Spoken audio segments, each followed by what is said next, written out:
이렇게 새롭게 등장한 IT 기업과 인공지능 기업들을 우리가 어떻게 하면 통제를 할 수 있을까? 이제 이 좀 방법에 대한 이야기인데 이제 그것에 대한 혹시 생각이 있으시다면 꼭 듣고 싶습니다. It's difficult, but it is possible. We shouldn't despair of it. This is the job of governments and of citizens. The book is not an attempt to prophesize the future. It warns people about certain dangerous scenarios. And it gives people information, knowledge about the AI revolution so that more people can take part in the debate about how to develop and to regulate AI. At the present moment, very few people in very few countries understand really what is AI, what is the AI revolution. And they are taking maybe the most important decisions in human history. And they don't represent humanity.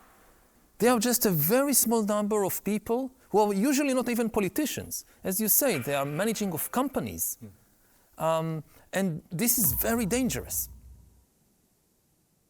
But it is possible, if enough citizens get involved, it is possible to limit the power of the big companies. You know, in the 19th century, the big companies in the Industrial Revolution, they sent children to work in factories at age 8 or 10, and instead of going to school, and they said, we have to do it, because if we don't do it, and our competitors will do it, and then we will be bankrupt. And eventually, they were stopped.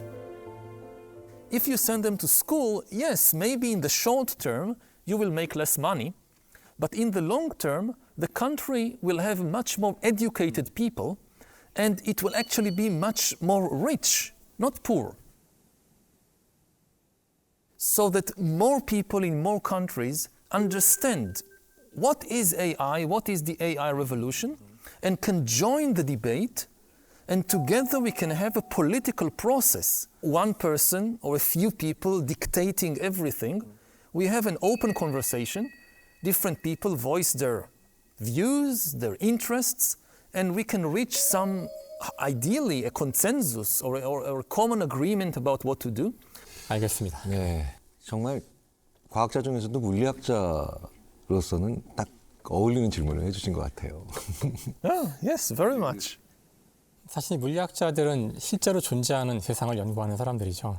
가상이 아니라 실제 세상을 연구하는데 아마 인공지능이 만들어낸 특히 에이전트 같은 것들이 만들어내는 것은 가상의 세상일 것 같은데 많은 결정들을 우리가 사는 실제 세상과는 상관없는 곳에서 이제 벌이기 시작할 텐데 이게 피할 수 없는 우리의 미래일까요? 아니면은 피할 수 없다면 어떤 식으로 이런 세상을 우리가 준비해야 되는 건지 생각하신 바가 있다면은 좀 들을 수 있으면 좋을 것 같습니다. And as I said, human power comes from this large-scale organization. And large-scale organization always depended on creating a kind of virtual world. The world created from ideas and from fantasies is becoming more powerful than the physical world and the biological world. So even if you go back thousands of years, you know, one of the biggest inventions in human history was a very, very simple technological invention, which still made a big change. Mud and a stick, a piece of wood. What can you do with mud and a piece of wood? You can write. That the first writing invented in Mesopotamia, in what is today Iraq, more than 5,000 years ago. Even though this was such a simple technological invention, it completely changed the world because it created a kind of virtual reality. Things that don't necessarily exist in the physical world, but they are recorded in these clay tablets. What were these things? Property rights and tax lists and things like that. You know, before the invention of writing, ownership or property, what did it mean? But to get taxes, you need to remember who owns what and who paid their taxes and who didn't pay their taxes, and nobody could remember all that. So before the invention of writing, actually there were no kingdoms and no empires, only very small towns and villages. And this became the basis for the first empires and kingdoms in the world. So this flimsy thing, just a piece of mud, it was far more powerful in a way than the physical reality. So the same thing is happening now, but not with mud, but with silicon. That today, what does it mean that you own a house? That somewhere in a computer, there is a record that you own that house. And this is increasingly managed by AIs. So let's say that you want to prove that the house is yours, but the AI that manages the digital archives says, no, the house is not yours. That's it. You lost your house because an AI said. This is the kind of world that we are now entering, in which more and more power is in this virtual reality of just digital information managed by AI. 사실 굉장히 현재 시대에 오면서 오히려 잘못된 정보가 바로잡히는 게 더 어려워지는 그런 현상들이 일어나고 있어요. 아까 그 하라리라는 성을 바로잡는데 정말 안 되더라. 레바논. 네, 레바논 성. 네네. 이런 얘기를 하셨지 않습니까?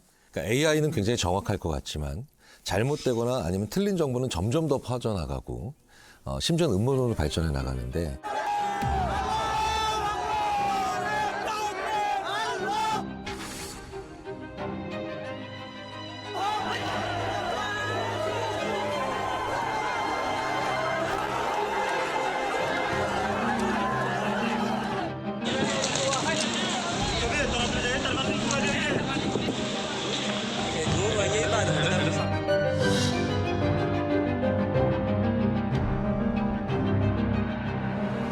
사실 심리학자들은 이 현상을 어떻게 거짓이 진실로 변하는가에 관련된 연구들을 많이 보거든요. 이것과 관련해서 이제 디지털 마녀 사냥, 이 마녀 사냥 비유를 많이 하셨잖아요. 어떻게 하면 이 악순환과 연결고리를 끊을까요? Well, you know, the most basic principle has been formulated by the propaganda minister of Nazi Germany, Joseph Goebbels. He said almost a century ago, if you tell a lie once, it remains a lie. If you repeat a lie 1,000 times, it becomes the truth. This was his basis for Nazi propaganda, and this is still the case that if you just repeat the same lie, the same fake news, the same conspiracy theory again and again and again, then people believe it. And in the kind of news market or information market, the truth suffers from three big disadvantages. First of all, the truth is costly, whereas fiction and lies are cheap. The truth is costly because if you want to write the truth about anything, nuclear physics or psychology or history, you need to do a lot of research. You need to invest time, effort, money, gathering evidence, analyzing it, fact-checking it. It's very costly. Fiction, in contrast, very cheap. You just write anything you want, very cheap. Secondly, the truth is often complicated because reality is complicated. And people don't like complicated stories. Usually people like simple stories. And finally, the truth is sometimes unpleasant, even painful. People go to a psychologist because they need help in understanding the truth about their life. Why? Because it's often painful. If it was very attractive, they wouldn't need the help of therapists. And it's all the way to the level of entire nations that often don't want to know the truth about themselves and what they have done in the past or what they are doing now. So in this competition between costly, complicated, painful truth and cheap, simple, attractive fiction, fiction tends to win. So if you have a completely kind of open market of information, the truth will be flooded, will sink under an ocean of fictions and fantasies and lies.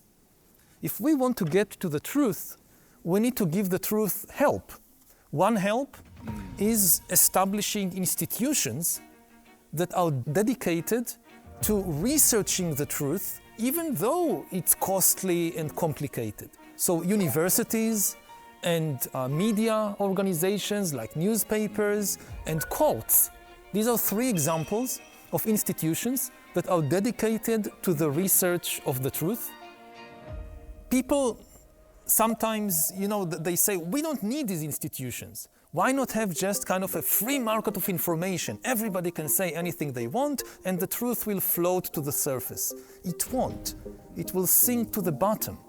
Now, one of the problems is that we are flooded by enormous amounts of information, including fake news, conspiracy theories, produced by bots and algorithms and AIs. And we need a very strong regulation against AIs that pretend to be human beings. If you go online and you see something or you read something, you need to know, is this something that is said by a real human being? Or is it a bot or an AI pretending to be a human being? I would advise extreme caution before we censor human beings. This is protected by freedom of speech. And even if a human being says a lie online or somewhere, should be very careful before we censor it. But bots don't have freedom of speech.